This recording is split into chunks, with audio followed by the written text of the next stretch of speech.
Estimados, buenas noches con todos. En 5 minutos estamos empezando. Esperemos que los demás se conecten, por favor.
Hola, buenas tardes. Sí, buenas tardes, dígame. Luis Grande le habla de la empresa SIU.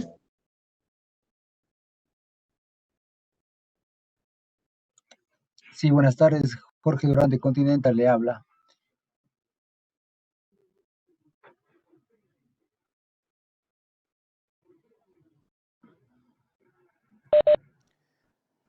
Buenas tardes con todos. En breve, en un momento estamos empezando.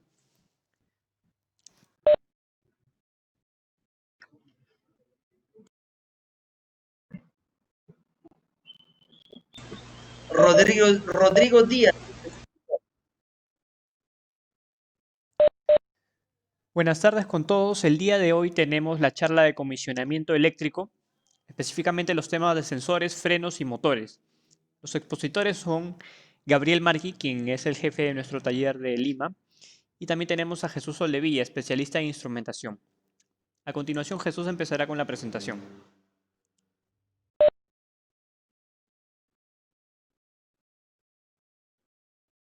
Buenas noches a todos. Rodrigo, ¿me confirmas que me oyes? Correcto, se te escucha bien, Jesús. Adelante. Ok. Muy buenas noches a todos. Agradezco el tiempo que se hayan dado para poder compartir alguna de mis experiencias, eh, poder compartir vivencias y algunas recomendaciones eh, por mi experiencia a lo largo de 5 años en el área de instrumentación. He podido ver en campo, he podido ver en escritorio, desarrollando proyectos para distintas minas y eh, de distintos tamaños. Bueno, eh, vamos a empezar.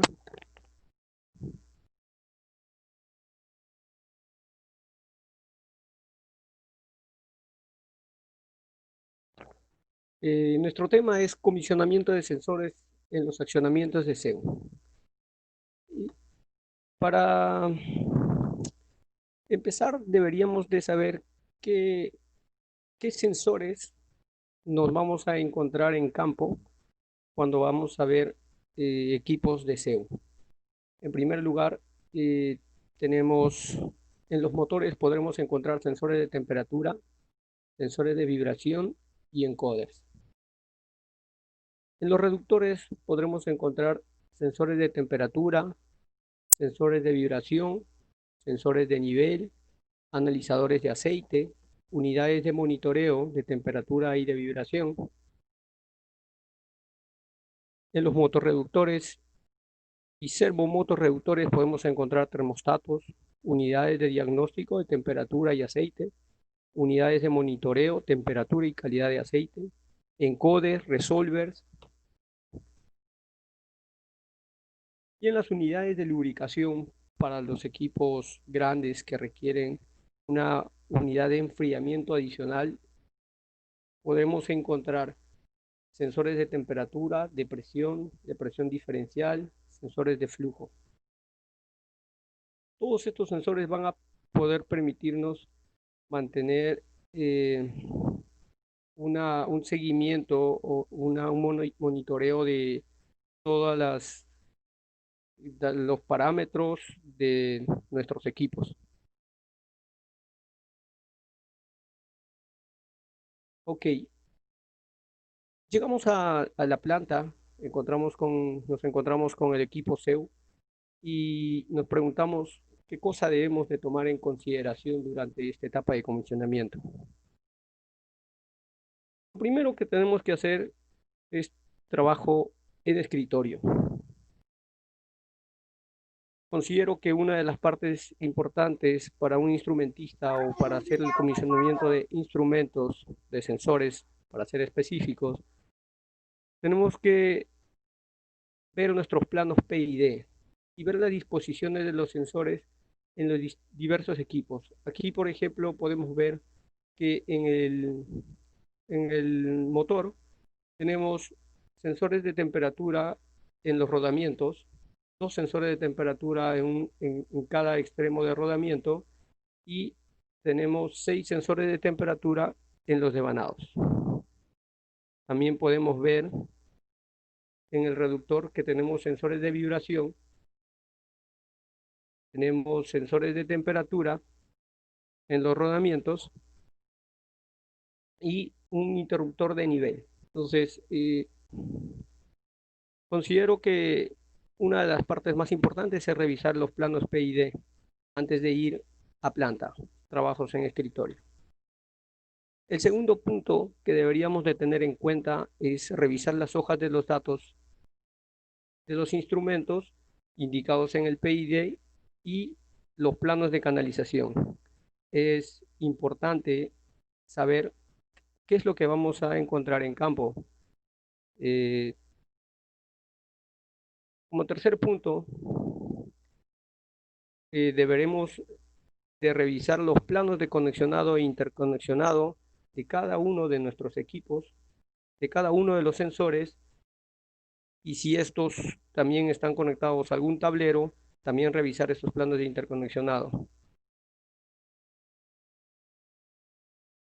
Asimismo, deberíamos de elaborar una lista de herramientas que vamos a necesitar para hacer nuestras inspecciones en planta.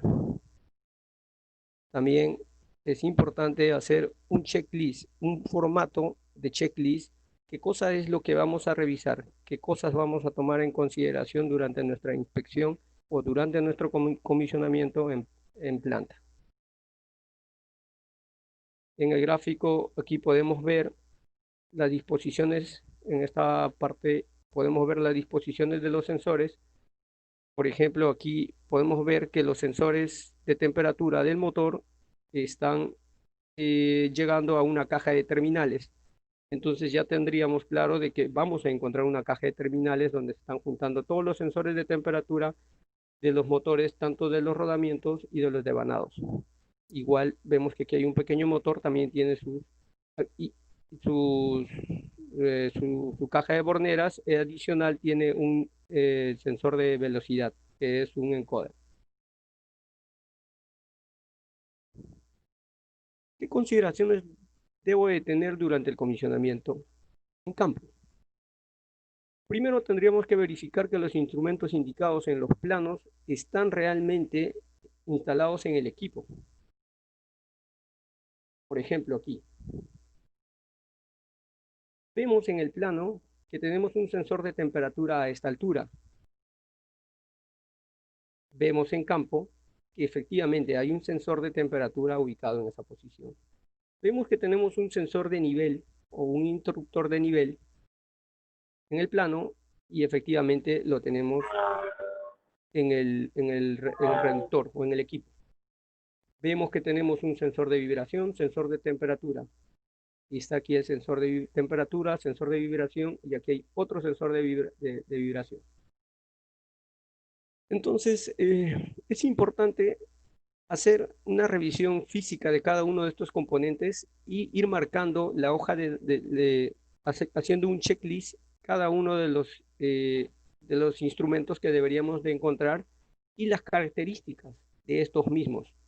Deberíamos de confirmar, revisar que la marca y modelo del sensor indicado en la hoja de datos en la ingeniería desarrollada, pues sea igual al que se encuentra en campo, para no tener problemas de conexionado o problemas de señales o en el momento de colocar los cables.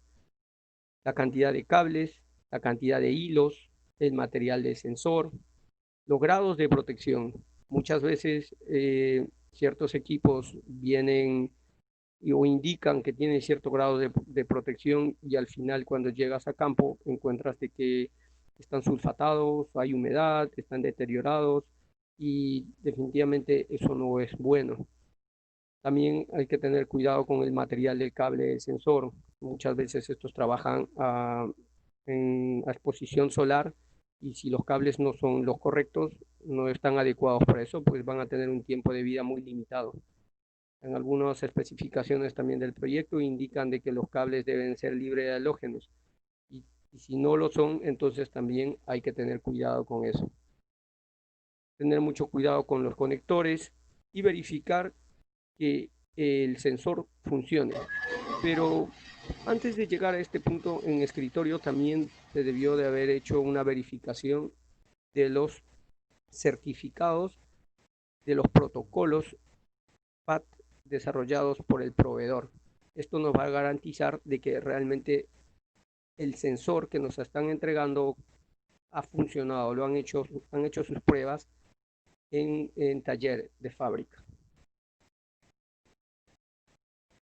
Bueno, luego de un repaso general, ¿qué es lo que debemos de tomar en cuenta? ¿Qué es lo que vamos a encontrar en campo de los equipos CEU?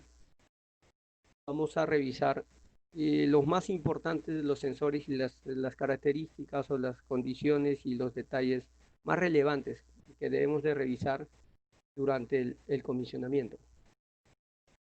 Uno de los principales es verificar que los condicionados físicos estén de acuerdo a los planos eléctricos. Por ejemplo, vemos aquí un motor de BEC y vemos que en sus planos indica que tenemos 1, 2, 3, 4, 5, 6, 7, 8, 9, 10. 10 sensores de temperatura PT100 a 3 hilos. Vemos que en esta caja de borneras efectivamente están 30 puntos de conexión para los 10 sensores de temperatura PT100 de 3 hilos. Entonces, esto nos da la seguridad de que cuando vamos a conectar hacia el tablero de control, pues no nos vamos a encontrar que nos vaya a faltar señales o tengamos señales adicionales. Hay que verificar también siempre de que estén correctos los colores, porque si dice que va en el canal 1, pues debería de estar el rojo en el canal 1. Si dice blanco, blanco en el 2 y en el 3, pues tiene que estar así. Si no, se haría una observación o en todo caso se procedería a cambiar o a corregir la falla. De igual modo, vemos en este sensor que tiene 4 cables. Comparamos con la configuración, indica en su manual, en el datasheet, que hay una configuración de 4 cables, por tanto, estaría correcto, ¿no? Sensores de vibración.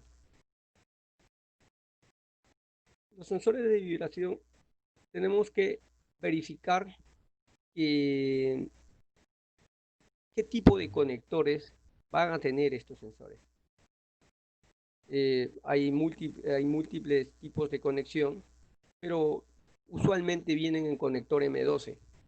Pero decir conector M12 es una generalidad. Hay varios tipos de conectores M12 o subdivisiones por el tema de cantidad de pines. También es importante saber con qué señal va a trabajar este sensor de vibración. Por ejemplo, en la característica de este sensor de IFM-BTB dice que va a ser de 420 miliamperios y van a funcionar con va a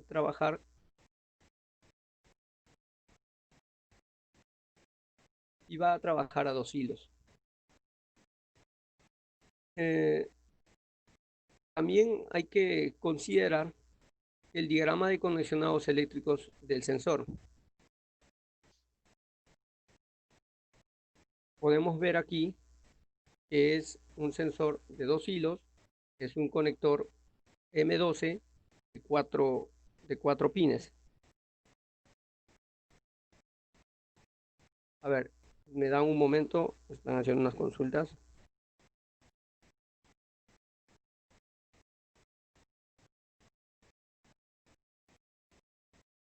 Ok. Por ejemplo, en este caso, yo he puesto aquí una advertencia. Siempre hay que verificar que el conector que se use sea del mismo tipo y la misma cantidad de pines que el sensor. Vemos aquí que este sensor tiene un conector de 4 pines macho. Entonces yo voy a buscar un conector M12 y encuentro que hay de 5 pines, de 4 pines, de 8 pines. También hay rectos y acodados. Debemos de verificar que realmente nuestro sensor o el conector que va a ir en el sensor se acomode perfectamente. En algunos casos nos conviene que sea acodado, en otros que sea recto. Entonces, siempre hay que tener mucho cuidado al respecto. Y como estas son señales analógicas, considero de que es muy importante y se debe tener en cuenta que los cables estén apantallados.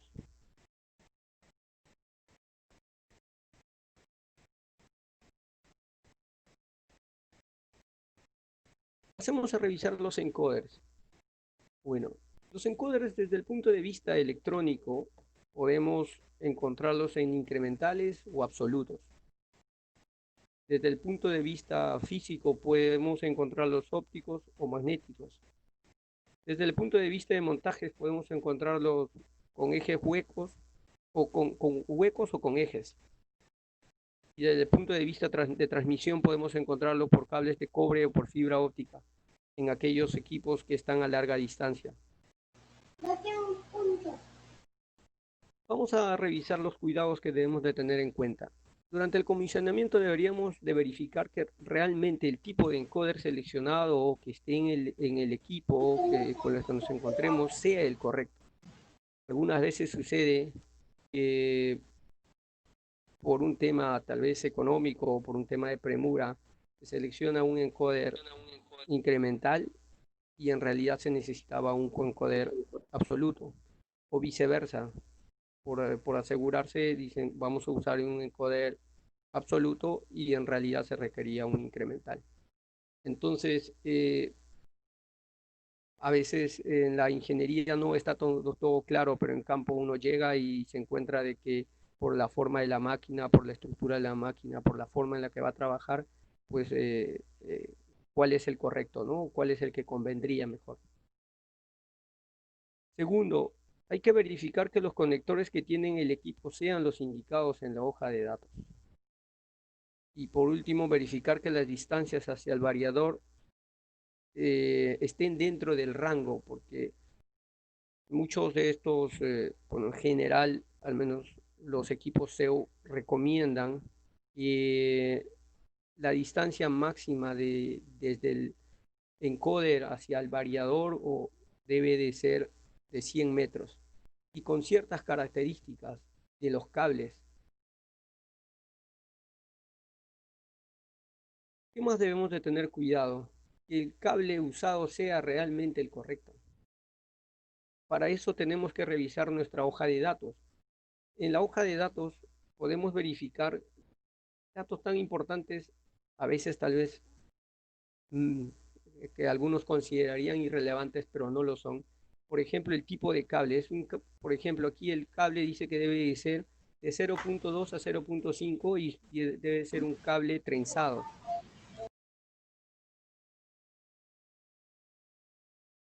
Bueno, y como aquí también indica, como pueden ver, que debería de tener una máxima distancia del cable de 100 metros alejado al variador.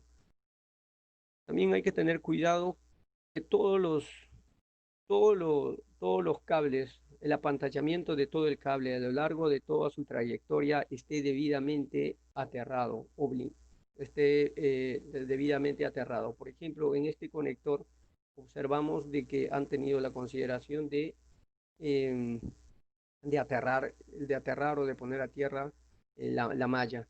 Igual en la base en la llegada al tablero también se ha considerado lo mismo. Eso es una buena práctica. Hay que tener en consideración que los cables no pasen muy cerca de los cables de gran potencia.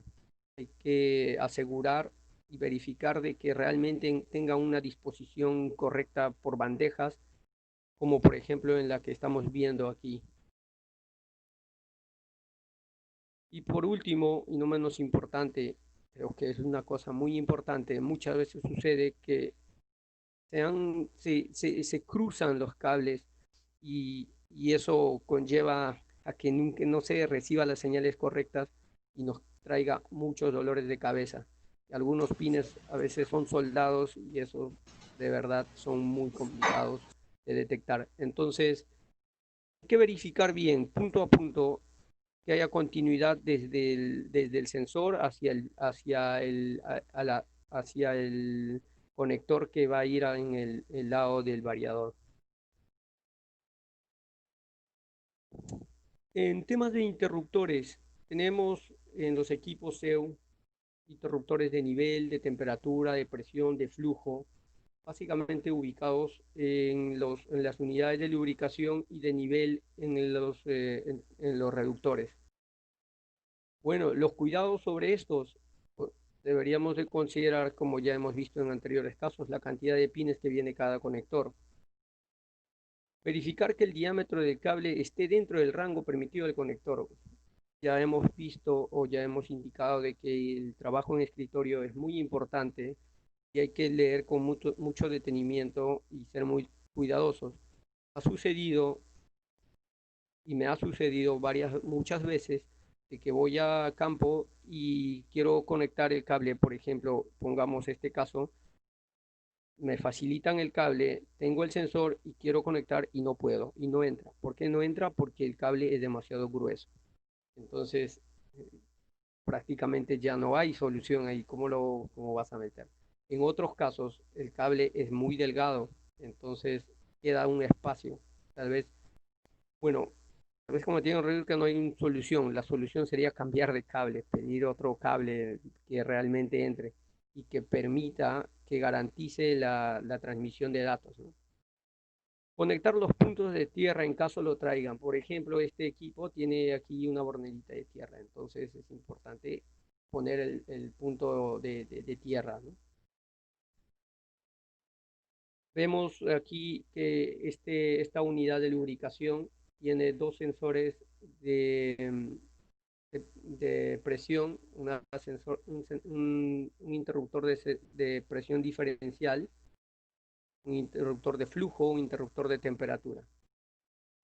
Podemos ver más a detalles y que ellos tienen estos conectores todos M12.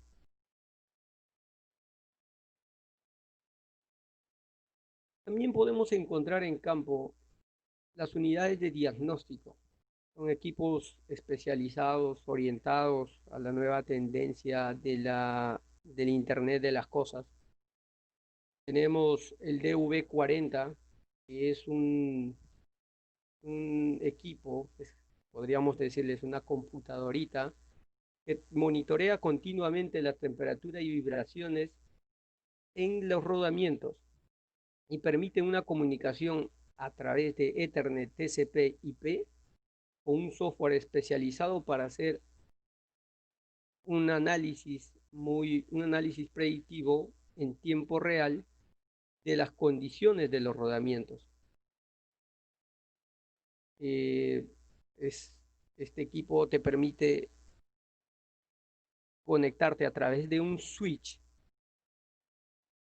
con un router o con un gateway que se podría conectar tranquilamente a la red de la empresa, a la red de la planta, de la empresa, de la fábrica, que ellos lo puedan ver, y también uno podría verlo a través del celular o a través de un navegador. Es realmente muy versátil. Adicional a esto, equipo cuenta con acceso o lectura de 2 entradas analógicas y una entrada digital. Y también tiene una salida analógica. Para facilitar las conectividades, si se cuenta con un switch PoE, te permitirá prescindir de la alimentación de este tercer cable. En este caso, por ejemplo, este cable ya no iría, sino simplemente iría uno de estos si tuviésemos un switch PoE.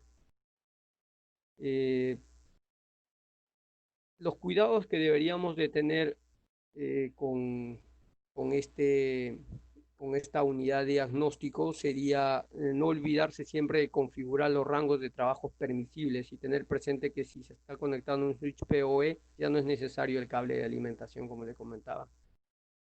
Y esta unidad DUO10A es una unidad muy interesante porque te permite calcular el tiempo de vida útil restante del aceite monitoreando la temperatura. Y bien es cierto, pueden haber otras condiciones como el desgaste de los rodamientos o un desgaste por alguna falla de los engranajes, pero realmente considero que es un equipo muy bueno. Y en cuidados, sinceramente, es un equipo muy práctico, ya viene instalado y ya viene de fábrica con conectores rápidos, y simplemente tendrías que llevar un cable hacia tu controlador.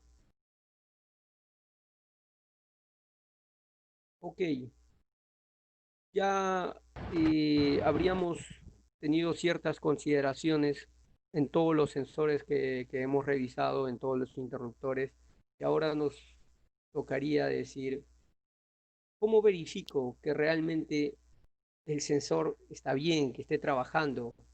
¿Qué podría hacer? Ya verificamos que los conectores son correctos, que tienen la cantidad de hilos que dicen la documentación, los planos, que el cable está pantallado en el que corresponda. Ya tenemos todas las consideraciones. Entonces, la pregunta es, ¿cómo sé que funciona? Bueno, tenemos dos alternativas. Una poco convencional y otras, digamos, más regidos a un procedimiento correcto. Pero funcionan, y yo lo he hecho, y de verdad doy fe de que funcionan, lo hago así, y permite en situaciones donde no se cuenta con todos los recursos poder hacerlo así y garantizar de que el equipo realmente funcione. Podemos usar herramientas portátiles como multímetros, fuentes, cables, cocodrilos y, cierto, un poco de ingenio, ¿no? También podemos verificarlo a través de equipos como el PLC o el mismo variador, conectándonos a través de, de un software, ¿no? Por ejemplo, aquí vemos de que queremos verificar que este sensor de vibración realmente esté enviando señal. Sé que indiqué, y hay una parte importante que es verificar los protocolos de fábrica de las pruebas de este equipo. Pero adicionalmente a eso, es importante al menos verificar o tenemos que garantizar de que funcionen. que realmente emitan la señal. Entonces, si por ejemplo tenemos 50, 60, 100 variadores, 100 de estos equipos, 100 sensores de vibración, podríamos, no sé, coger 6, 10, 15 y probarlos. Yo lo he hecho, los he llevado a un laboratorio, digamos así, he prendido mi motorcito, o he puesto el sensor y he leído a través de un multímetro la señal de vibración. Vemos aquí que cuando estaba apagado tenía 3.95 amperios y cuando estaba encendido 7.5. Un circuito muy... Y de recomendación, siempre les digo, lleven su resistencia. La resistencia, algunos equipos vienen ya incluidos y otras que no. Así que la resistencia es siempre buena. Ahora dirán, pero ¿y de dónde saco los 24 voltios? Como dije, ingenio. Puedes tener un tablero cercano, puedes desconectar unos cables, sacar 24 voltios y hacer tu circuito. Puedes llevarte una fuente de tu laboratorio, no lo sé, ingenio. Solo para situaciones extremas donde el tema económico pues nos viene jugando en contra. Si tienes un poco más de presupuesto, podríamos optar por un equipo portátil mucho más avanzado, mucho, digamos, orientado para este tipo de trabajos. Es sumamente sencillo este equipo. No voy a decir la marca por no vender, los que lo conocen ya sabrán qué marca es. Es súper sencillo. Tienes este equipo, tienes tu sensor, conectas uno de los extremos del cable en las dos borneras de salida y le dices a reconocer la señal. El equipo empieza a trabajar, te dice, mira, ¿sabes qué? No tiene fuente. ¿Quieres que tenga fuente? Bueno, entonces conecta al otro lado, conecta al otro pin. Conectas al otro pin y luego le dices, ok, dale. Empieza a reconocer. Primero verifica si es una señal de 4 a 20 miliamperios, si es una señal de 0 a 10 voltios y si tiene comunicación hard. Y te sale, tiene comunicación hard. Aquí configura si es un sensor de temperatura, es un sensor de vibración, es un sensor de presión y prácticamente tendrías la confirmación de que tu equipo está funcionando. La verdad que es muy bueno y muy práctico. La otra opción, también lo he visto, que lo podemos ver a través del variador. En este caso, tenemos un encoder que está conectado hacia este variador. Por este cablecito nos conectamos al variador y a través de un software, en este caso el Movitul de CEU, podemos ver que cuando prendemos el equipo, vemos de que estamos recibiendo la señal de corriente. En este caso, esta señal es la de la corriente regenerativa, pero podríamos ver también la posición o la corriente de salida. Y más avanzado aún, para verificar que si realmente nuestro sensor está funcionando, tenemos señal, lo podemos hacer a través de la escala. Le damos play, le damos on, encender, y podemos ver, como en esta gráfica, la posición, desde la posición 0, que ha bajado y luego ha subido. Baja, baja, sube, baja y sube. Y con esto podríamos determinar de que nuestro sensor está trabajando. Bueno, por mi parte eso ha sido todo. Espero de que este aporte, estos comentarios de mi experiencia, pues les haya servido. Estaremos atentos a alguna consulta al finalizar la charla. Al momento voy a pasarle la posta al jefe de taller, Gabriel Marqui. para que haga la exposición de conexionado en motores. Gabriel.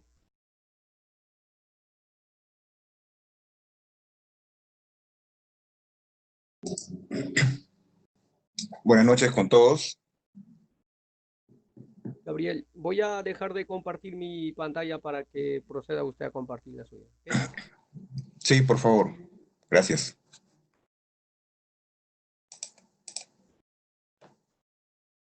Ok.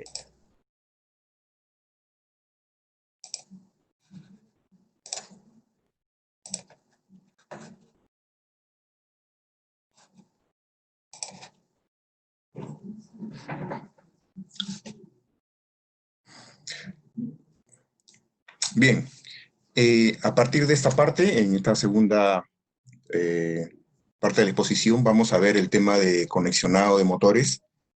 Vamos a ver cómo funciona nuestro freno Eurodrive y también ver las conexiones y los diferentes dispositivos que tenemos disponibles para nuestros frenos. Vamos a ver conceptos básicos, así que les pido paciencia a quienes ya conocen esos temas, pero queremos que pueda llegar al alcance de todos. Primero empezaremos con algunas generalidades. Es importante realizar los trabajos eléctricos de forma segura, y para eso los trabajos de instalación, de mantenimiento, deben ser realizados preferentemente por electricistas especializados.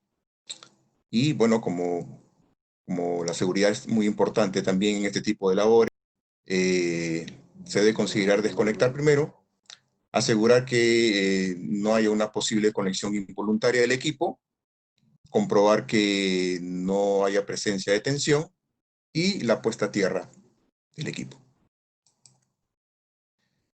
También se debe tomar en cuenta que la conexión se debe realizar de modo que sea segura, que sea permanente, que esté fija, y la caja de bornes no debe tener cuerpos extraños, no debe haber suciedad, no debe haber humedad. Los orificios que están disponibles para las entradas de los cables, los que no se necesiten o que han sido utilizados y luego han sido cambiados, deberán ser sellados nuevamente de manera apropiada para que partículas extrañas, como nuevamente polvo o suciedad, no ingresen en la caja de conexiones. Una incorrecta instalación puede lesionarlos, así que hay que tener mucho cuidado con esto. Bien, vamos a hablar de los tipos de conexión que tenemos, los más conocidos en nuestros motores. Como dije, vamos a hablar de los temas básicos también. No está de más recordar cómo es una conexión estrella, en donde uno de los alambres de cada sistema monofásico es común a los tres, y los otros que restan serán conectados a la línea. Tenemos que 3 pares de bobinas que son sometidas a una tensión de fase especificada por el fabricante, en este caso Eurodrive.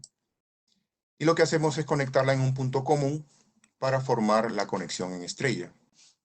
En este tipo de conexión, recordarán ustedes que la tensión de línea es diferente a la tensión de fase y aproximadamente la raíz de 3 de esa misma tensión.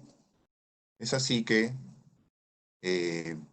formamos la conexión tipo estrella.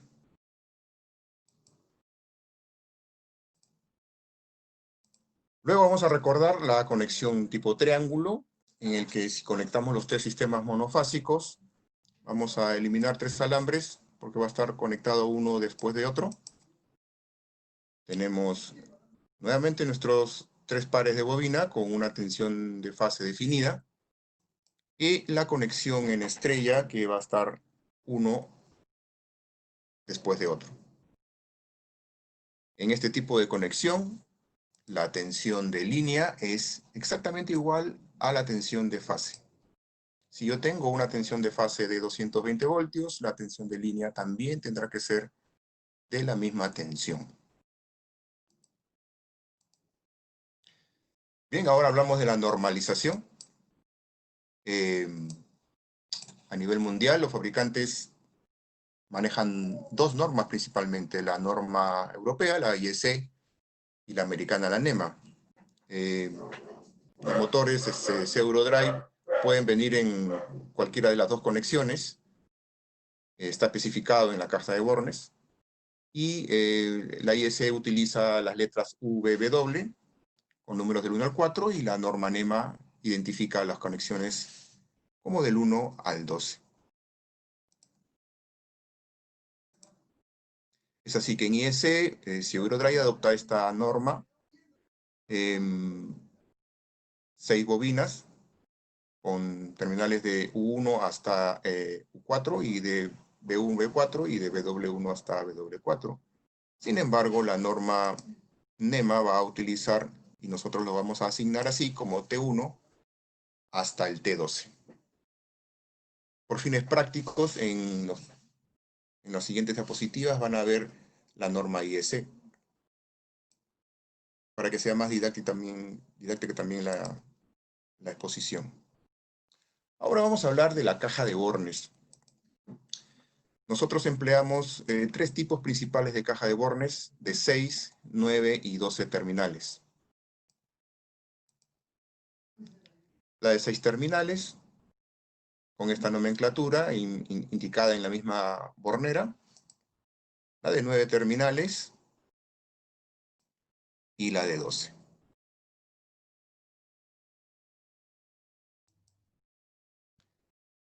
Vamos a ver los tipos de conexión que tenemos y en nuestro caso, en el primer caso que vamos a ver el esquema de conexiones R13. Esta simbología especifica que se usan 3 bobinas y por lo tanto, si cada bobina tiene 2 extremos, son 6 terminales. Vamos a ver cómo es la conexión en estrella. Ya lo habíamos analizado anteriormente, juntamos un punto en común y con la particularidad de que los extremos números 2 de cada una de las bobinas son el punto común. Es decir, vamos a unir U2 con B2 y con BW2. Y los extremos U1, B1 y BW1 van a quedar disponibles para la conexión a la línea. De esa forma, tenemos esta bornera que tiene que conectarse uniendo BW2, U2 y B2 con unos puentes. Lo que está pasando aquí está representado en esta caja de bornes, de manera tal de que la alimentación viene por U1, B1, BW1 y hay un puente entre BW2, U2 y B2 formando esta conexión en estrella. Noten aquí que no necesariamente está ordenado. U1 está abajo, BW2 está arriba, B1 está abajo, U2 está arriba, B2 está arriba y 1 abajo. Digamos que no hay un alineamiento en la nomenclatura y eso es por un tema de orden que lo veremos más adelante. Luego en la misma conexión R13 vamos a hacer una conexión en estrella.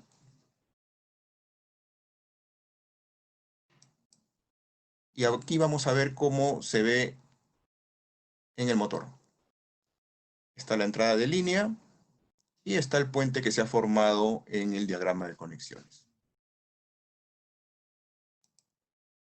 Ahora vamos a ver la conexión delta en una R13. Tenemos las mismas bobinas, U1, U2, B1, B2 y BW1 y BW2. Y las vamos a conectar como ya habíamos visto anteriormente. Vamos a formar el triángulo U1, U2, de ahí B1 con B2 y BW1 con BW2, uno después de otro. Y entonces este tipo de conexión me dice que U1 tiene que conectarse con BW2, U2 con BW1 y B2 con BW1. Vamos a ver cómo sería nuestra conexión. Ahí está la conexión. Estos puentes me van a permitir asociar U1 con BW2, tal como está por acá, B1 con U2 y B2 con BW1. Y esta un poco es la razón de la distribución de la nomenclatura para que no hayan cruces o cables cruzados para conectar según esta disposición. Físicamente podremos ver la conexión de R13 en triángulo con los puentes en paralelo como se ve en la figura. Ahora tenemos otro tipo de conexión ya no tan usada, que es la R79. Y esta R79 tiene 9 terminales, considera 3 bobinas, como en el caso anterior, y tiene un arreglo en estrella de 3 bobinas. Ya está así conectado internamente en el estator. Entonces yo acá cuento con 6 terminales producto de estas bobinas y los 3 terminales de la conexión en estrella. Por lo tanto, lo que voy a hacer es formar una estrella con estos 3 pares de bobina. Acá está. U1, U2, W2, W1, B1 y B2. Y la voy a unir en paralelo con la estrella que ya está formada. De esa manera, voy a hacer la conexión doble estrella. Y la tensión de línea que voy a tener acá va a ser la tensión que soporten este paralelo de estrellas. Si lo queremos ver en el diagrama de conexiones, ahora tenemos una bornera de 9 terminales, distribuida de esa manera, donde voy a unir U1 con U3, es este puente, voy a unir B1 con B3 y W1 con W3. La unión de U2, B2 y W2 está representada aquí en este puente superior. De esa manera, tenemos una bornera de 9 terminales conectada en doble estrella. Si queremos hacer una conexión en estrella con este R79, lo que vamos a hacer es agregar cada bobina a la estrella que ya está formada. Y es así que formamos esta gran estrella en donde U2 se va a unir con U3, B2 con B3 y W3 con W2. Lo importante aquí es que la tensión de línea que va a soportar esta estrella grande es el doble de la tensión que va a soportar el doble estrella que vimos anteriormente. Porque estoy conectando aquí una doble bobina. Por lo tanto, la tensión de fase que va a soportar aquí va a ser el doble que la que soportaba la anterior conexión.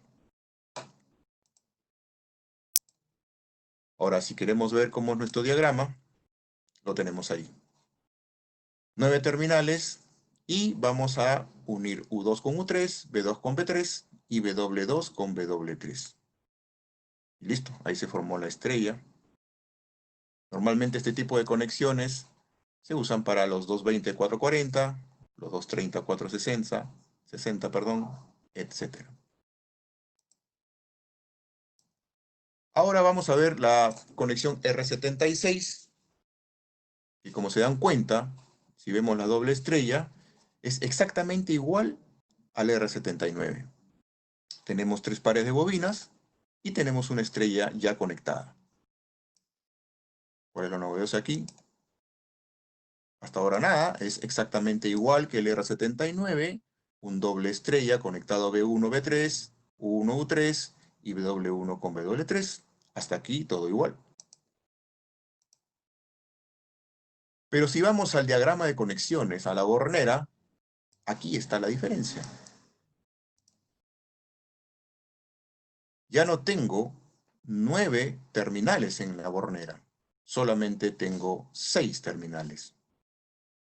Por lo tanto, hay 3 terminales que están flotando, que están en el aire, y que tengo que conectarlos. ¿Cómo los conecto o a dónde los conecto? Depende de qué quieres conectar. Si queremos un doble estrella, como estamos viendo ahorita, los cables sueltos de la estrella formada por U3, B3 y W3, como no tienen un poste asignado en la bornera, están al aire esos cables. Por lo tanto, si yo el cablecito del U3 lo quiero conectar al U1, simplemente lo voy a conectar al mismo poste. Igual con el B3, lo conecto al mismo poste del B1, y el W3 lo conecto al mismo poste del BW1.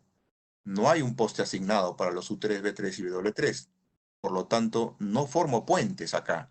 sino lo que hago es directamente el cable de la bobina que sale del estator, que está identificado, lo asigno directamente según la conexión que yo quiera.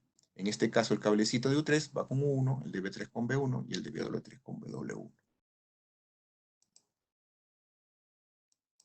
Esto, como se ve físicamente, se ve muy similar al R13, pero recuerden que el R13 tenía solamente 3 pares de bobina, no tenía una estrella ya conectada.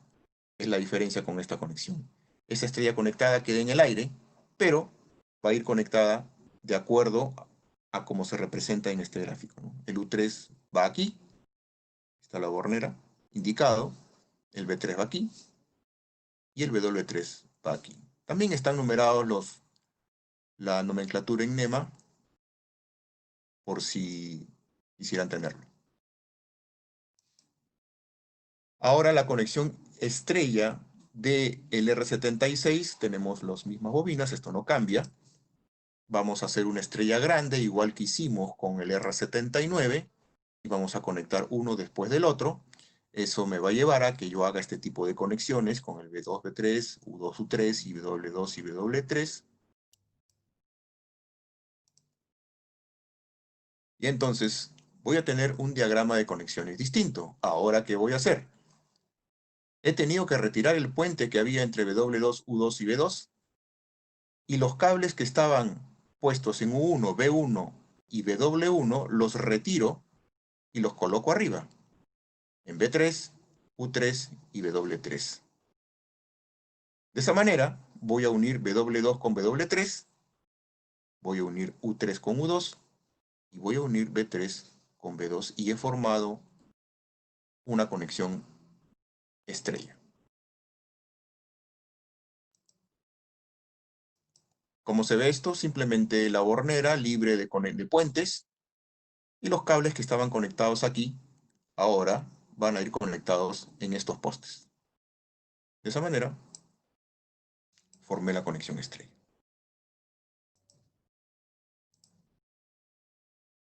Tenemos un tercer tipo de conexión, perdón, cuarto ya, que es el R72. Emplea 6 bobinas. U1, U2, U3, U4, B1, B2, B3, B4, W1, W2, W3, W4. Y si yo quiero una doble estrella, lo que voy a hacer es formar 2 estrellas, una con estas bobinas, y la otra con las bobinas 3 y 4. Hago una conexión entre ellas y he formado la doble estrella. Esta doble estrella me lleva a hacer este diagrama de conexiones. Ahora, como tengo 12 terminales, voy a hacer el puente entre W4, B4 y U4, que está acá, B2, W2 y U2, que está en la primera estrella que se formó, y adicionalmente tengo que poner cables, ya no van a ser como puentes, sino son cables externos, que va a unir U1 con U3, U1 con U3, B1 con B3, B1 con B3, y W1 con W3. De esta manera he garantizado una conexión doble estrella. Y si quiero hacer una estrella, la respuesta es sencilla. Formo una estrella con los primeros 3 y después los acompaño con los otros 3. Ahí está. La estrella la formo con U3, U4, B3, B4, W3, W4 y con los U1, U2, B1, B2, BW1, BW2 formamos los extremos donde van a ir conectados a la línea. Esta conexión se vería así. ¿Por qué así? Porque tengo que unir B4, W4 y U4 que están en el medio y tengo que hacer las conexiones entre U2, U3, B2, B3 y BW2 con W3. El R72 me da la posibilidad de hacer 4 conexiones, no solamente el doble estrella y el estrella. También me da la posibilidad de hacer un doble triángulo. Es la primera vez que vemos esta conexión. ¿Qué es esto? Formo un triángulo con estas 3 bobinas y formo otro triángulo con otras 3 bobinas y simplemente uno los extremos.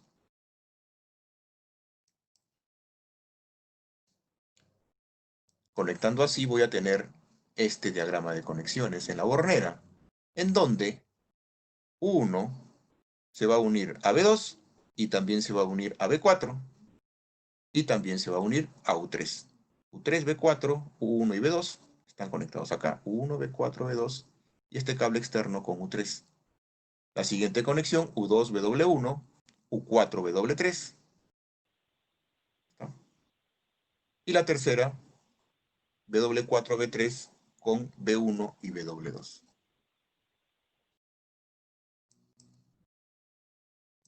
¿Cómo se ve físicamente esto? Se ve de esa manera. Hay puentes que están hechos de esta manera y hay conexiones que tengo que hacerlas con un cable para poder garantizar que se cumpla el doble triángulo. De esta manera, esta es la parte esquemática y esta es la parte física, como está quedando. También puedo hacer con el R72 una conexión en triángulo, y esta conexión en triángulo sería de esa manera. Uno al costado del otro, en fases U, B y W. Y esa conexión me lleva a tener estos puentes más ordenados, en donde se van a cumplir las conexiones de U1 con B4, de B1 con BW4, de BW1 con U4, y así sucesivamente. Como se ve esto físicamente, de la siguiente manera, con estos puentes conectados como el diagrama. Ahora vamos a hablar acerca del freno de motor. El freno de motor Segurodrive, que tiene un diseño especial, que tiene una patente especial y que tiene varias bondades. El sistema de freno cumple con los diseños que van desde aplicaciones electrónicas hasta mecánicas de alta dinámica, y los que requieren principalmente precisión en la parada y precisión en el arranque. Los beneficios del freno Segurodrive son la baja inercia del freno, y eso hace que la posición sea más precisa, la rápida liberación, que maximiza la vida de los frenos, y también su desgaste se reduce. Los resortes en múltiples combinaciones te dan varias opciones para tener distintos valores de par de frenado. Hay baja interferencia con equipos electrónicos. Tiene un disco de amortiguación que reduce el ruido. Y la bobina de parada, de retención, es de baja energía, consume una potencia muy baja. Hay baja generación de calor. Esto ayuda a trabajar en ambientes de alta temperatura. La bobina del freno, que es de corriente continua, puede soportar las fluctuaciones de la red eléctrica sin que haya un traqueteo en el freno. Es de bajo mantenimiento y es compacto, ¿no? Aquí vamos a explicar rápidamente cómo es el funcionamiento del freno. Tenemos varias partes. Esta tapa lado B es parte del motor.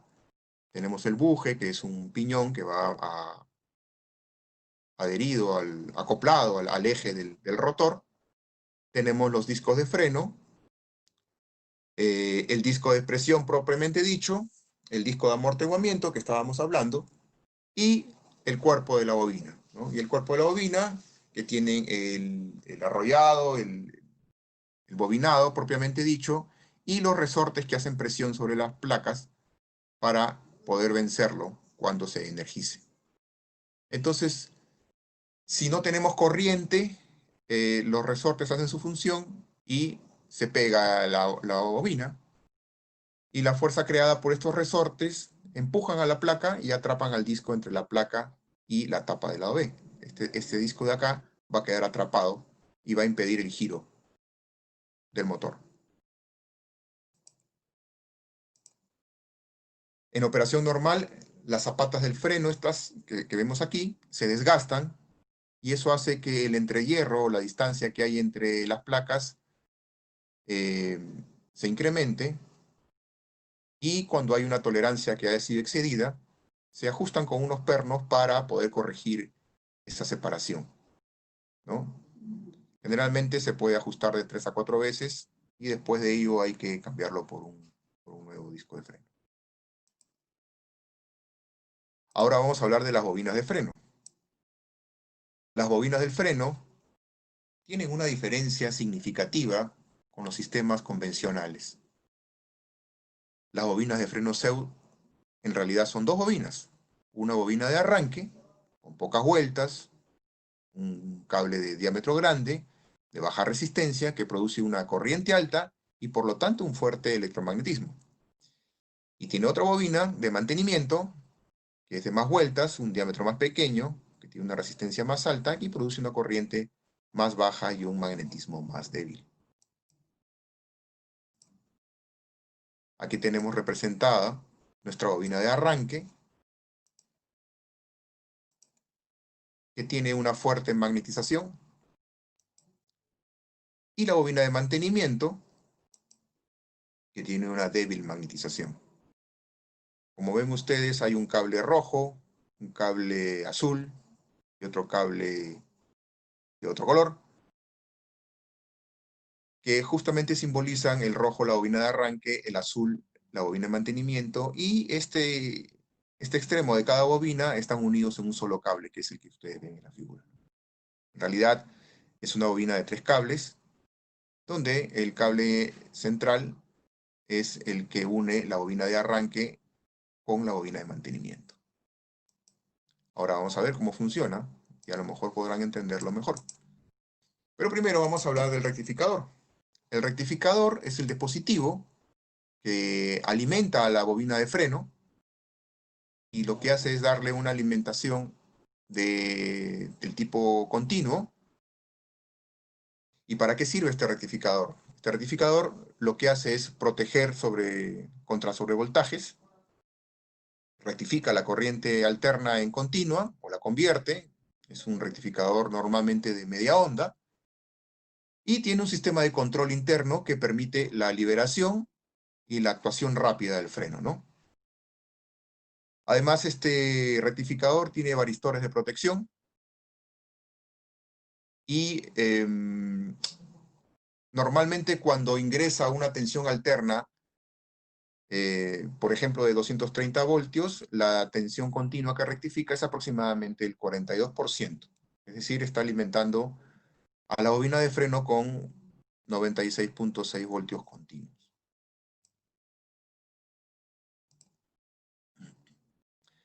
Tenemos varios tipos de rectificadores, pero dependiendo de la aplicación, del requerimiento, los que vamos a explicar ahora son principalmente el rectificador de media onda, el VG, el VGE, el rectificador de media onda con conmutación electrónica, el VCR, que dispone adicionalmente de un relé de corriente para el frenado rápido, y el BUR o el BUR, que también es un rectificador de media onda, pero tiene otra aplicación dependiendo de cómo está conectado el motor, y lo vamos a explicar más adelante. Los rectificadores VG y B. El VG es un rectificador de media onda que en el arranque da una liberación normal del freno, pero durante la parada sí puede proporcionar una reacción rápida dependiendo de cómo se conecte. En cambio, el rectificador VGE tiene los dos controles. Tiene una electrónica para liberar rápidamente al freno, y también, dependiendo de la conexión, podría tener un frenado rápido. Normalmente este rectificador es el que nosotros utilizamos, el VGE, el que sugerimos, porque también tiene aplicaciones para arranques y paradas frecuentes, con ciclos de conmutación más elevados que el que podría tener con el rectificador VG. Este es el diagrama convencional de conexión para un rectificador VG o VGE, en donde la alimentación del tipo alterna es por los pines 2 y 3, y los pines 1, 3 y 5 van conectados directamente a la bobina del freno, ¿no? A la bobina tanto de mantenimiento como la bobina de arranque, de esa manera.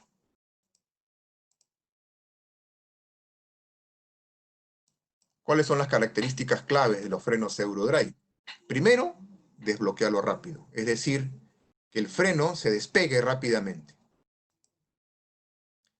Si el eje del motor está quieto, yo necesito despegar la bobina para que el motor gire.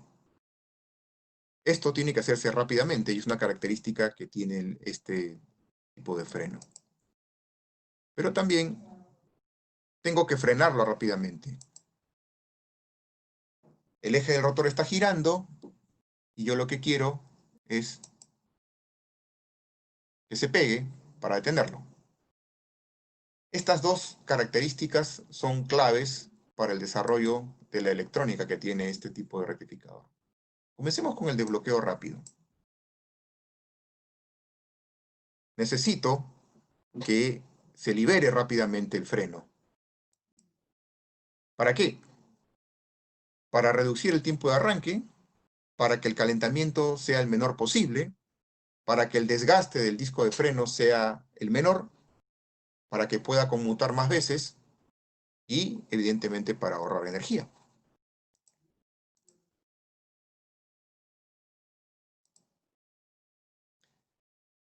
Esto es similar a lo que pasa con un automóvil cuando quiere acelerarse. Al inicio va a necesitar muchos caballos de fuerza, mucho torque para poder vencer la inercia. Pero una vez que ya venció la inercia, va a necesitar un esfuerzo menor. Exactamente es lo que tenemos que hacer en el arranque de o una liberación del freno, ¿no?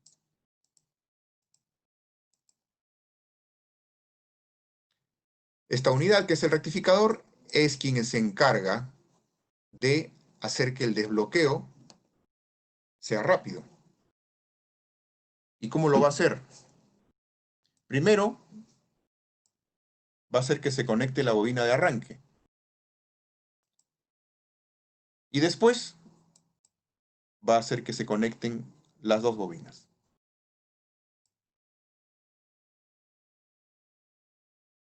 Esto va a hacer que el freno se libere muy rápido y el motor funcione casi sin pérdidas de frenado.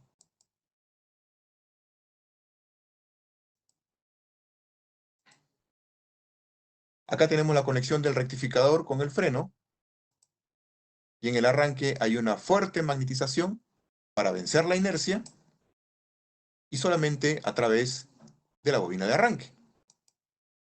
Pero una vez que ya liberé el freno, no necesito tanta energía. Por lo tanto, luego de un tiempo, va a atravesar las dos bobinas con una menor magnetización. ¿Cuánto tiempo? ¿Con cuánto tiempo después de aplicada la primera condición se inicia la segunda? Bueno, los tiempos son casi imperceptibles. 150 milisegundos después del arranque, hace la conmutación este rectificador electrónica para que empiece a trabajar las corrientes de mantenimiento, ¿no? O las bobinas para que el freno utilice una menor energía.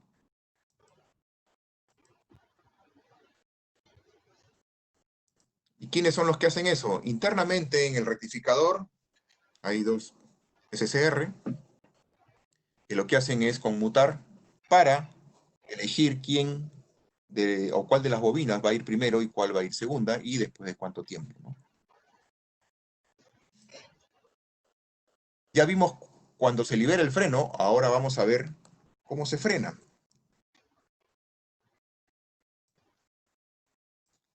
Cuando la energía ya no hay energía en el motor, cuando se ha desconectado, este freno, estas bobinas, perdón, tienen una energía almacenada. Y esa energía almacenada en las bobinas tiene que ser liberada lo más pronto posible. El hecho de que el campo magnético en la segunda conexión que hace el rectificador sea más débil, hace también más fácil que se pueda liberar energía, porque ya no tiene una energía excesiva, sino que esa energía menor va a poder ser liberada más fácilmente.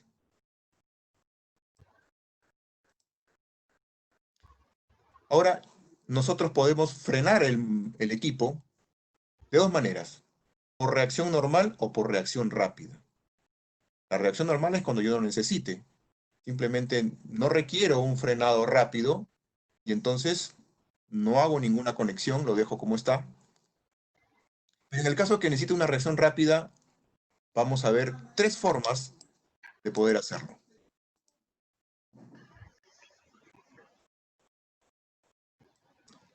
El frenado por reacción normal, acá vemos la conexión, una conexión externa o una alimentación externa del rectificador y simplemente la corriente entra por el pin 5, atraviesa el rectificador y sale por el pin 1. No ha hecho nada. Este gráfico, véanlo bien porque la corriente está entrando por el pin 5. Es importante porque más adelante vamos a ver qué característica de conexión cambia para poder hacer el frenado rápido.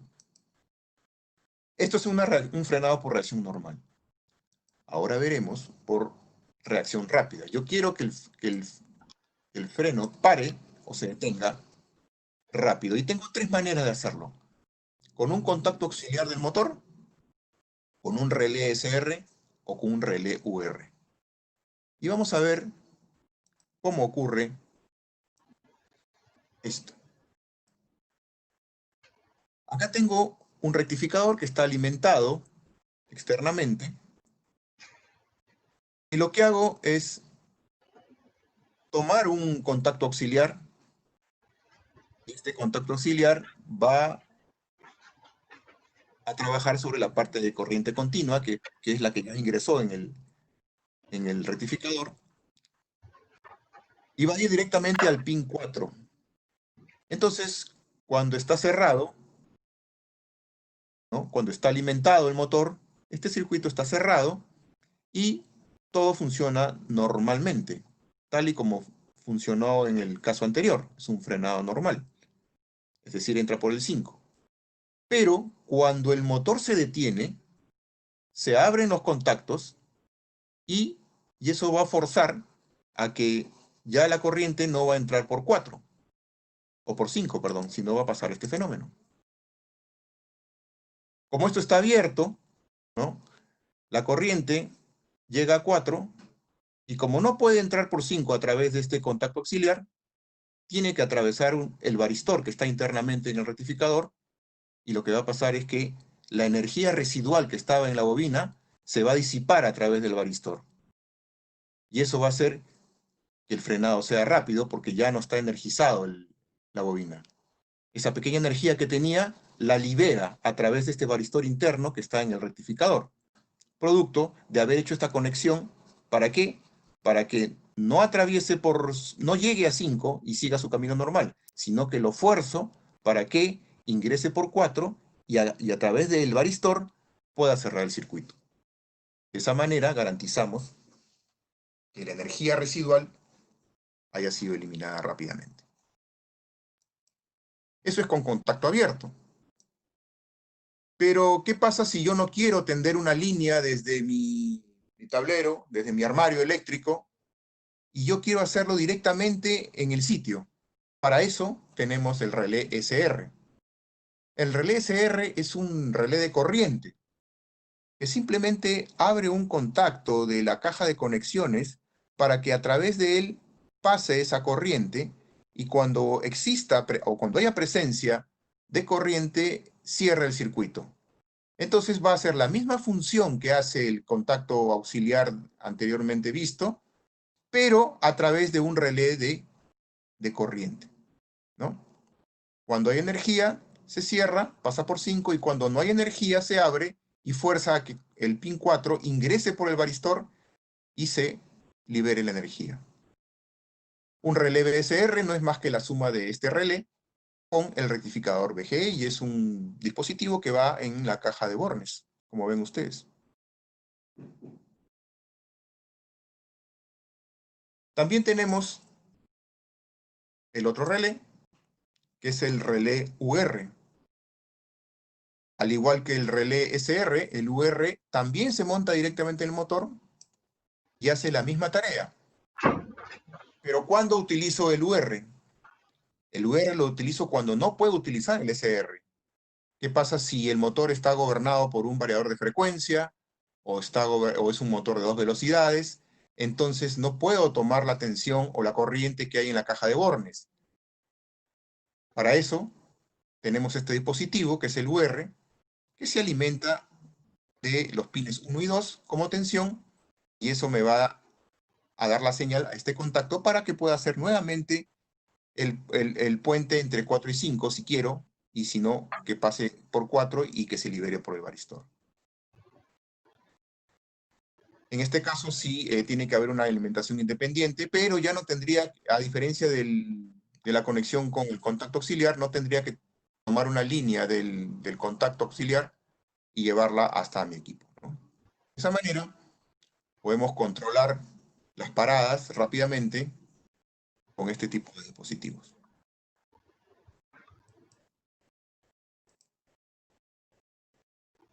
Bien.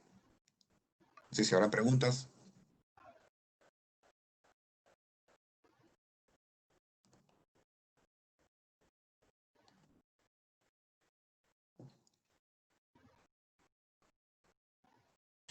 Estimados, la charla ha finalizado. No sé si tendrán algunas preguntas.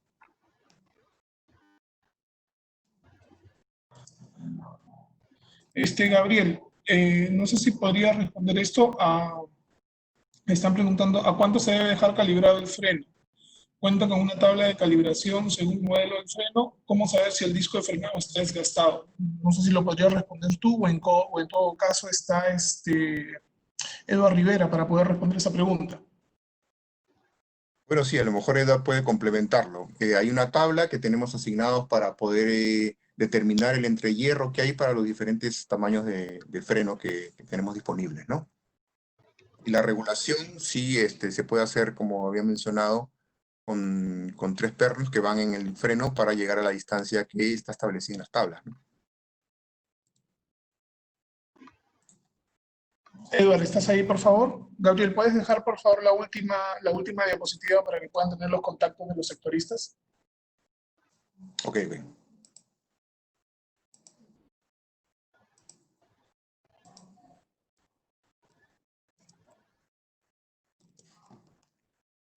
¿Alguna otra pregunta? Luis, ¿me escuchas? Sí, Eduardo, te escuchamos. ¿Puedes responder o complementar esa pregunta, por favor? Buenas noches con todos, les saluda Eva Rivera. Sobre su consulta, la siguiente, ¿no? Normalmente lo que es el entrehierro, como dijo Gabriel, el valor mínimo es 0.25 milímetros, ese valor mínimo que debe medir el entrehierro. Y en este caso, cuando el disco está desgastado, o en este caso para poder cambiarlo, debe medir entre 11 milímetros. Menor a 11 milímetros se recomienda ya cambiar el disco, ¿no? Eso sería todo, Luis. Ok, muchas gracias, Edward. La siguiente pregunta es de William Alberto. Nos dice, ¿puedo rebobinar la bobina? No sé si nos podría responder Gabriel y luego complemento. No. No, Ok. las bobinas son selladas, vienen de fábrica y no es posible rebobinarlas. Ok, muchas gracias. La siguiente pregunta es, ¿para la calibración del freno usan alguna herramienta como galgas? Sí, se utilizan galgas para la calibración. Exactamente. Ok. La siguiente pregunta es, ¿cuáles son las características de los resortes de la bobina de frenado? Bueno, los resortes vienen con diferentes constantes de elasticidad. Eso hace que tú puedas combinarlos, digamos, los más débiles o los más duros, para poder soportar los diferentes torques que requiera el freno, según lo que el cliente necesite, ¿no? Correcto. Si tenemos alguna consulta más por parte de los participantes, por favor les agradecería que lo coloquen en el chat.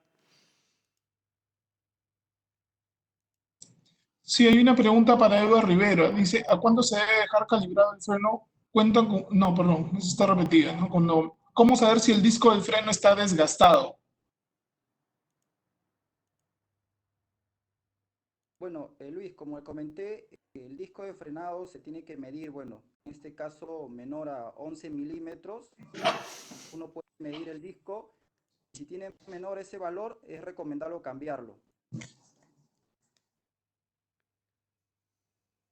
Ok, correcto. Muchas Ahora, gracias, Edward.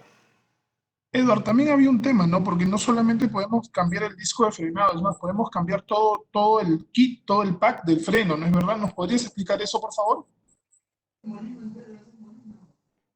Sí, lo que pasa es que en este caso, si Eurodrive, en este caso puede vender los repuestos, ¿no? También se puede cambiar todo el kit, pero en este caso lo que se desgasta más es lo que es el disco de frenado, es el que sufre mayor desgaste, ¿no? Y si nosotros vemos el otro disco, que es el estático, vemos alguna rayadura, es recomendable también cambiarlo, ¿no? En este caso ambos discos se podría cambiar. O pedir un solo kit que te viene toda la bobina con todos los resortes ya completo, ¿no? Es un número de parte con todos los accesorios ya, para poder cambiar ya completamente todo lo que es la bobina con los discos, ¿no? Ok, Edward. Gabriel, le están preguntando hasta qué potencia se utilizan estos tipos de frenado. O sea, CEU, ¿hasta qué potencia de motor tiene estos discos de freno instalados? Hasta nuestros motores 315. A ver, déjame ver qué potencia es.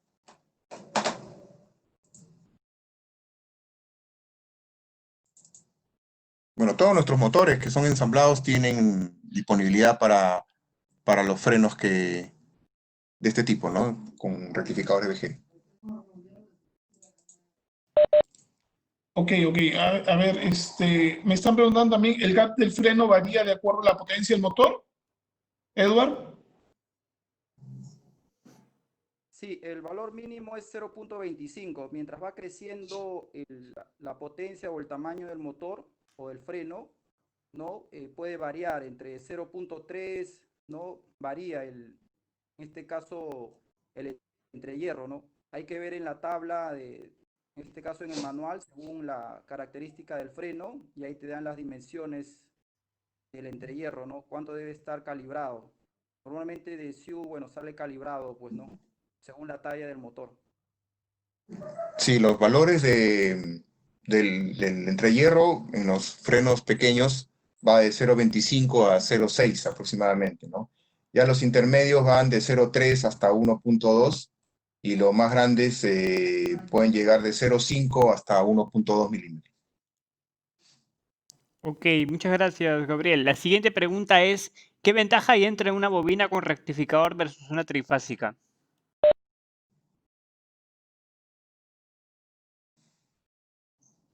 No entendí la pregunta. Se refiere a qué ventaja hay en utilizar rectificador versus alimentar de forma trifásica directamente. Supongo que a eso se refiere. Se referirá a que no está con freno. Bueno, ahí mostramos las ventajas que habían con el rectificador, que lo que hace es que el frenado sea rápido y la liberación sea rápida. Y estas liberaciones y estos frenados evitan que haya calentamiento, haya un mayor ahorro de energía, que las paradas sean más precisas y que el equipo trabaje mejor. Ok, muchas gracias, Gabriel. Bueno, si tenemos alguna pregunta más por parte de los participantes, por favor, nuevamente recalcando, por favor, déjalo en los comentarios. La siguiente pregunta es, ¿qué características tienen los discos de freno? Creo que es justo lo que acabas de mencionar hace un momento, ¿cierto, Gabriel? Sí. Bueno, ¿qué características de materiales a eso se refiere? ¿O es la misma pregunta, me parece?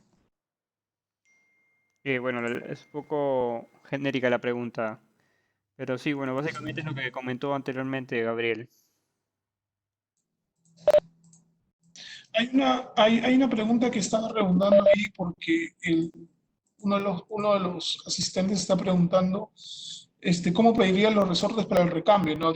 Diten datos teóricos sobre la fuerza de la compresión y sí, ¿no, Gabriel? O sea, nosotros usualmente medimos la compresión por un par de frenado y en base a eso hacemos el juego para los resortes, ¿no es verdad?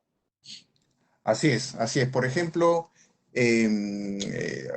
cojamos un freno pequeño y puedes combinar tres resortes normales, te dan 5 newton metros. Si tú combinas 6 resortes azules, te dan 3.5, por ejemplo, ¿no? Si tú combinas 4 resortes azules, te da 2.5 newton. O si combinas 3 resortes blancos, te da 0.8. Dependiendo de la compresión y la cantidad de resortes que tú pones en el freno, vas a tener el torque máximo que pueda ser aceptado en él, ¿no? Ok, correcto. La pregunta con respecto a las características del freno se refiere a los materiales. ¿Cuáles son los materiales que se utilizan?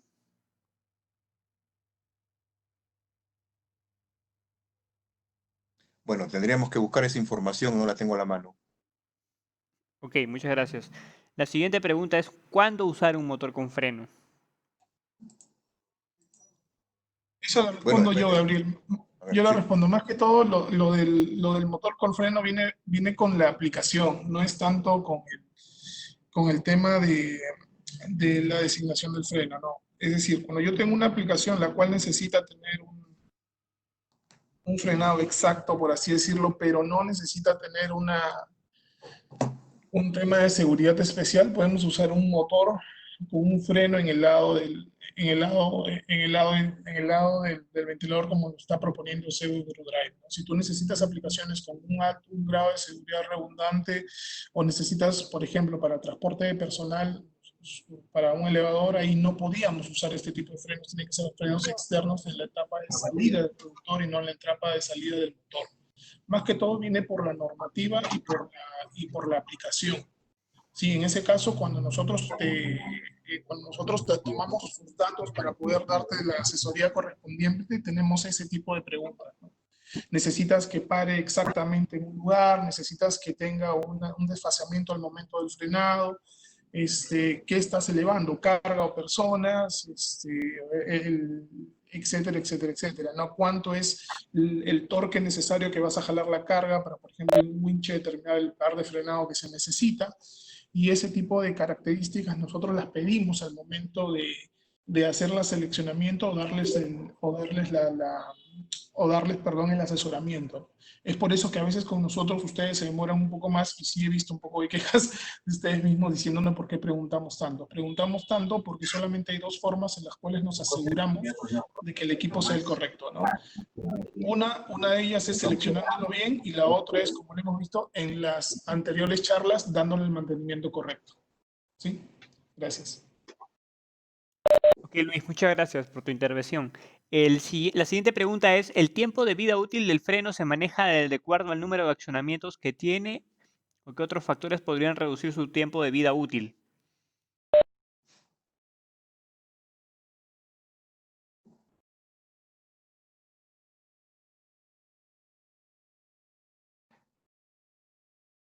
Quiero.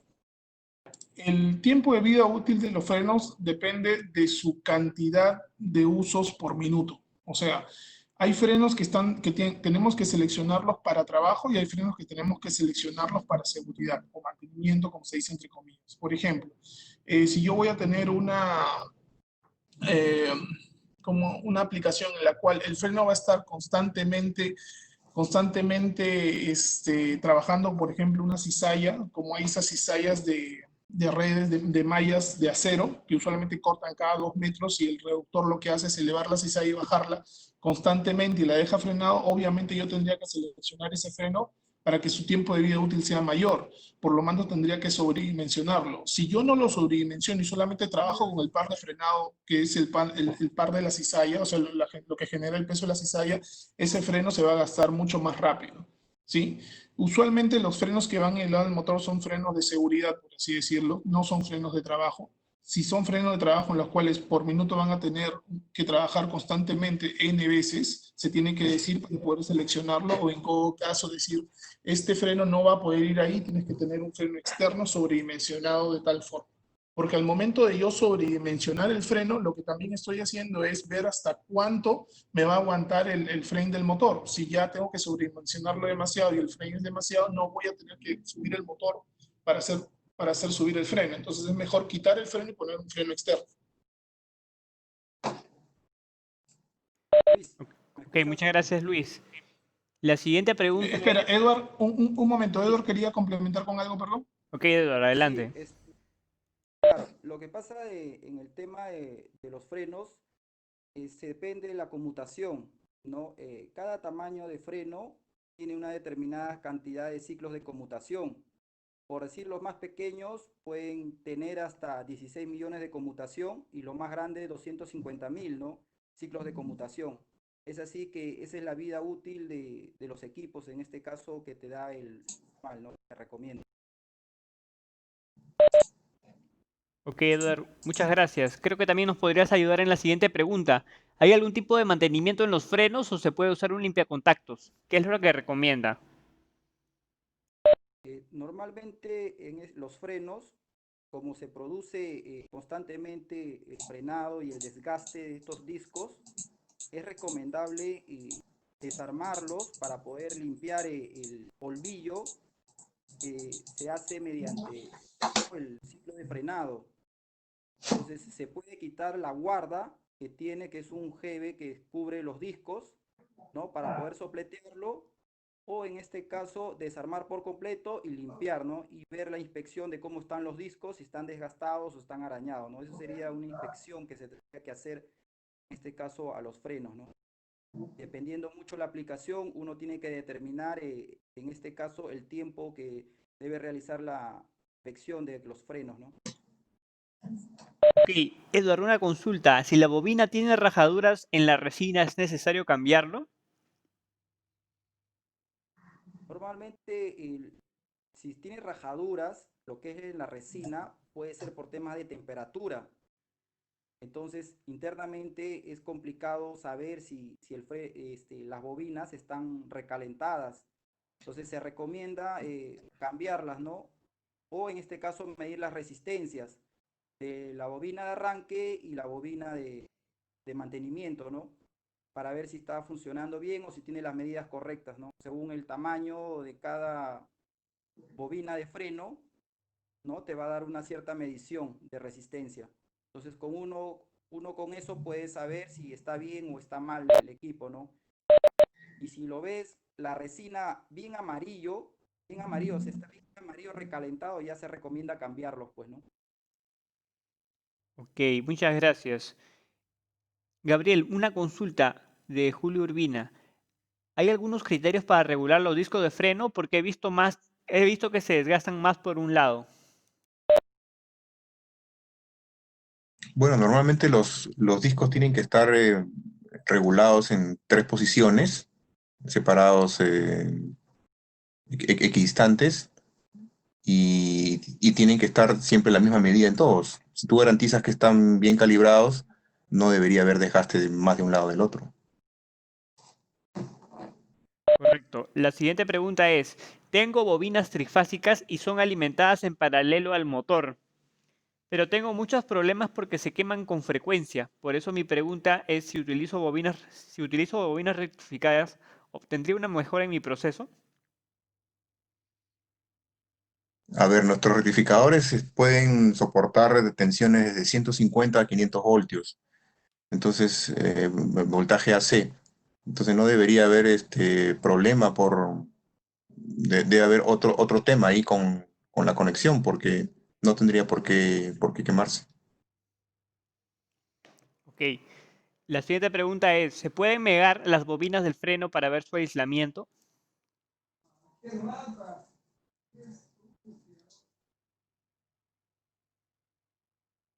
Eh, Rodrigo, es recomendable medir la resistencia, ¿no?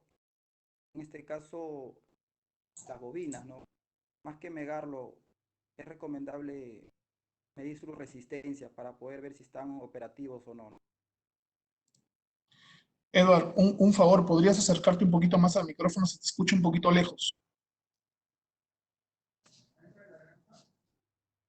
Como les decía, es recomendable medir la resistencia de las bobinas, no más que megarlo. Con eso te podría dar una mejor medida de las bobinas, cómo está internamente, ¿no?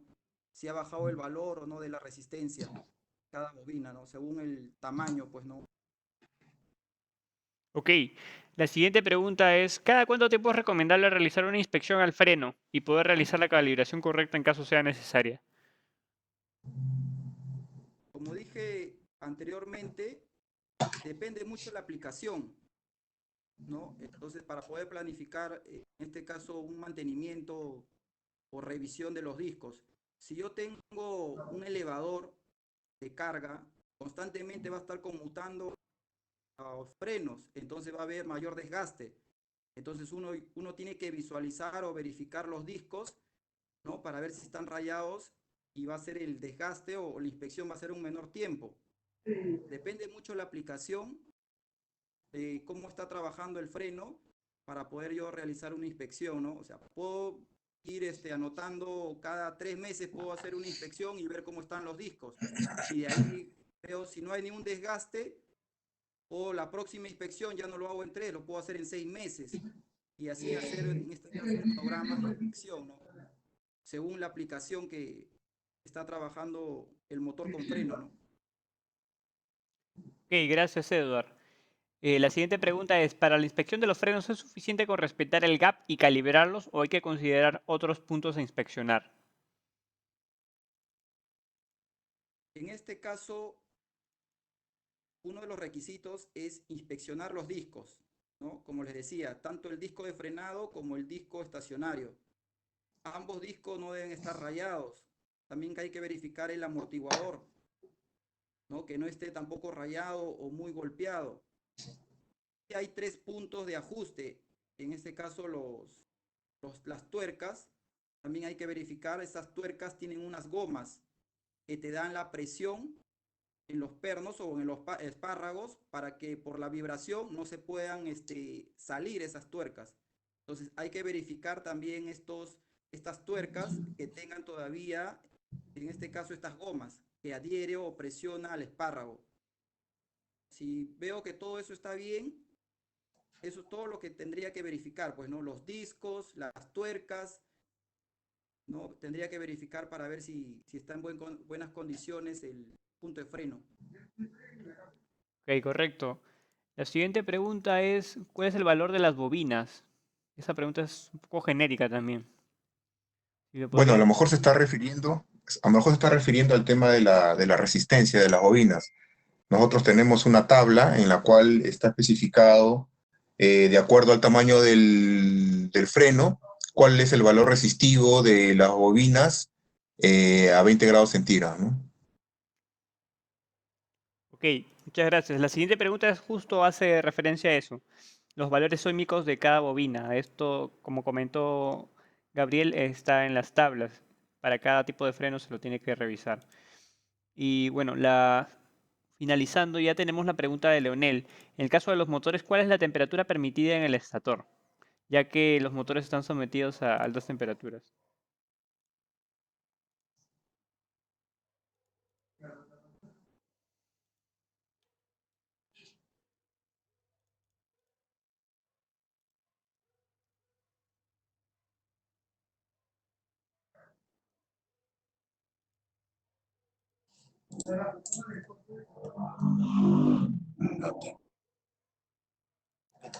Gabriel, Luis, ¿me escuchan?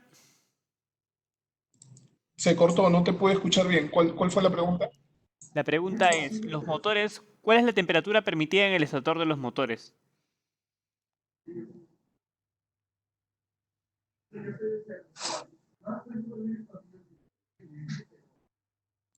No.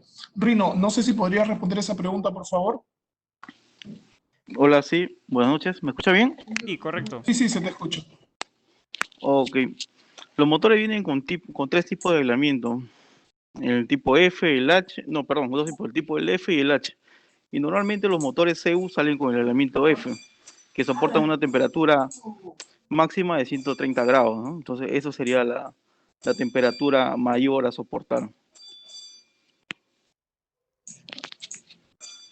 Ok, correcto. Bueno, finalmente, tenemos una pregunta de Fernando. ¿Cuál es el valor de resistencia mínimo de un motor eléctrico? Se referirá al aislamiento. Rino, ¿podrías contestar esta pregunta, por favor? Sí, según la norma, o sea, dice que un motor eléctrico podría trabajar con 100 megaohmios de aislamiento, pero CEU como estándar manda sus motores de fábrica 11 gigaohmios.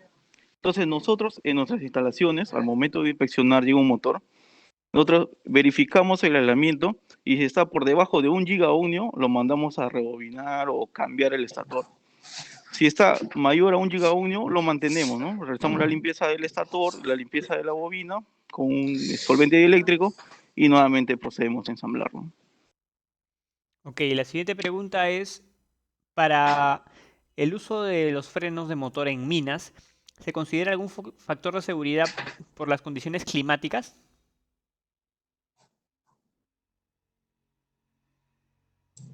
Usualmente los equipos que trabajan en mina y están expuestos a condiciones climáticas están bajo una especie de caseta o no están al aire libre.